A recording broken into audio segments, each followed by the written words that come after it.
Hello students. Now continuing our Campylobacter lecture. First thing I want to mention is that in the last lecture of Campylobacter I have missed one point regarding biochemical reactions, and that is that Campylobacters, they are biochemically not very active, and so they do not utilize sugars or produce indole. Okay? So all produce oxidase and most species are catalyzed positive. That's why I've given that chart. Understood? Please go through it. If you still have doubts, do ask me. Now let's begin. Campylobacter, pathogenicity, pathogenesis, symptoms, laboratory diagnosis, epidemiology, prophylaxis, treatment. Pathogenicity. Now, infection with Campylobacter, they results from the ingestion of contaminated food or water, as I have told you in the last lecture. And the infective dose can be very low, 800 organisms or less than that. Now, to initiate infection, the organism must penetrate the gastrointestinal mucus, which it does by using its high motility and spiral shape. I have told that Campylobacters are motile. So, using their motility and spiral shape, they penetrate the gastrointestinal mucus. See, you can see the image over here. It is the mechanism, in fact, pathogenicity. What they do, what exactly the process is.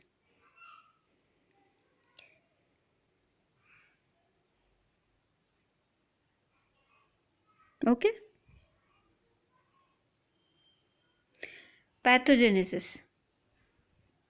Campylobacter can cause a gastrointestinal infection, campylobacteriosis. Okay. The incubation period is 24 to 72 hours.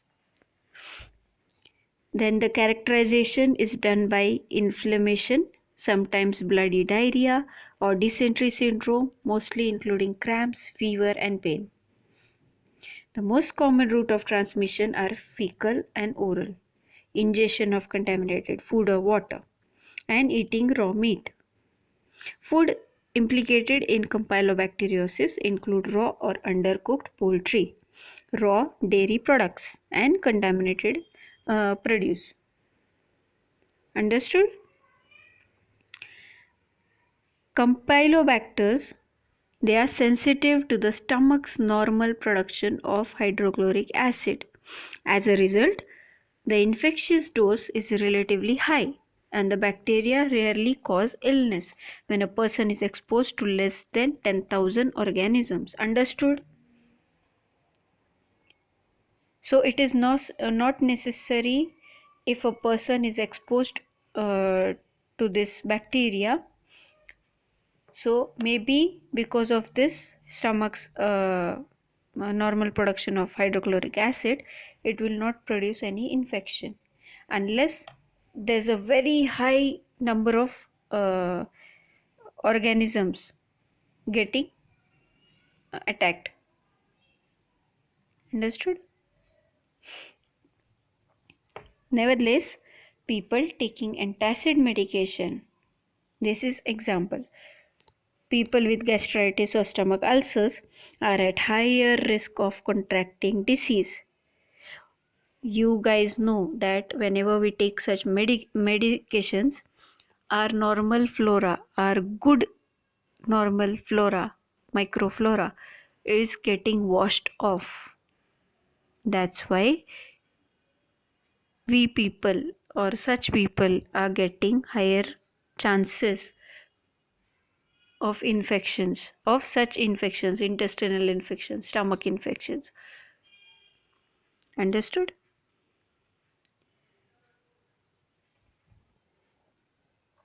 As well as one more thing, this medication neutralizes normal gastric acid also. Symptoms: diarrhea, sometimes bloody, nausea, vomiting, belly cramps, bloating, fever.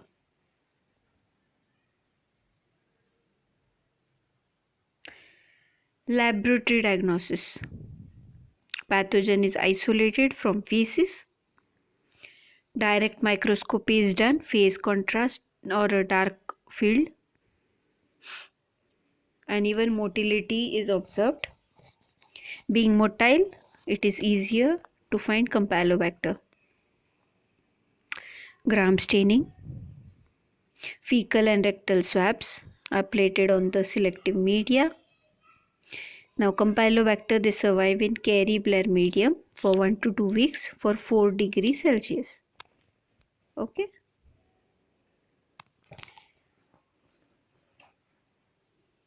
Let's understand prophylaxis. Prevention is based on control measures at all stages of the food chain, from agricultural production on a farm to processing, manufacturing, and preparation of foods both commercially and domestically. Next, adequate sewage disposal systems. Feces and articles soiled with feces may need to be disinfected before disposal. Measures to reduce the prevalence of Campylobacter in poultry include enhanced biosecurity to avoid transmission of Campylobacter from the environment to the flock of birds on the farm. Next, good hygiene slaughtering practices reduce the contamination of carcasses by feces but will not guarantee the absence of Campylobacter from meat and meat products. Then the training should be given, hygienic food handling for the workers and raw meat procedures. Then next will be prevention methods against infection in domestic kitchens, similar to those used against other foodborne bacterial diseases. And last will be bactericidal treatment such as heating, for example cooking, pasteurizing or irradiation is the only effective method of eliminating Campylobacter from contaminated foods. Understood? Now let's see treatment. Treatment is not generally required except electrolyte replacement and rehydration. Antimicrobial treatment is recommended in invasive cases when bacteria invade the intestinal mucosa cells and damage the tissues, or to eliminate the carrier state. The condition of people who harbor Campylobacter in their bodies and keep shedding the bacteria while remaining asymptomatic. Understood? There are many infections which are asymptomatic and we cannot just understand that what kind of infection will be there and what we will be exposed to. Okay. Erythromycin, tetracycline, ciprofloxacin are effective against most Campylobacter gastroenteritis. Again, I will repeat in every treatment part that not to take any medicine without asking your doctor. Okay. If you have any doubts, please do ask me. Next lecture we will start Vibrio. Thank you.